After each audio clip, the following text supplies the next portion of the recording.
araw po mga kababayan. Magandang tanghali po. God bless po mga kababayan. Salamat po sa Panginoon sa paggabay po sa atin. Iting pag-ulanan po. Mabuti po. Hindi na po masyadong maulan yan. Hindi po tayo po nagdadaang araw. Kasi po lagi po tayong pray sa Panginoon. And kasi hindi po tayo babayaan. God is good all the time po. And God is our Savior po. And God po masasabi ko po. Dahil po basta po tayo tumawag sa Panginoon. Hindi po tayo babayaan. At lagi po tayong mag-pray. Basta po tayo may pupuntahan at pagkarating po ng bahay. Mag-pray po din. Pasalamat po tayo. Nakarating po tayo ng maayos. At yun na po. Yun na po natin napunto ang ating bayan po dito po sa Nasugbu, Batangas. Sa amin po Barangay Katandaan po sa Nasugbu, Batangas. Pati na po lahat po natin mga kababayan. Nadalahan po din natin sa Panginoon. Nagabayan po lahat po. Ay po lahat sa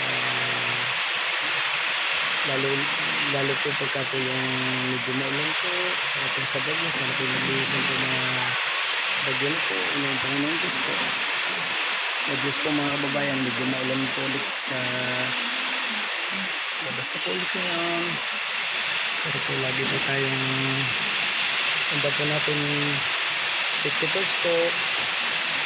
Ano po mga nagmumotor, kumari po naka-helmet po tayo para po safety, dandahan lang po. Saka po sa lahat po ng mga motorista na rin po. God bless po mga kababayan.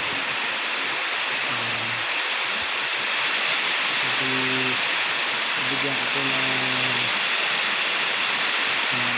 awitin. Hawakan mo ang aking kamay at tayong dalawa'y maghatid ng ligayahan. Isa na po kayo, medyo taas na po. Sampo lang po. Hindi pa rin po kumanta po. God bless po mga kababayan.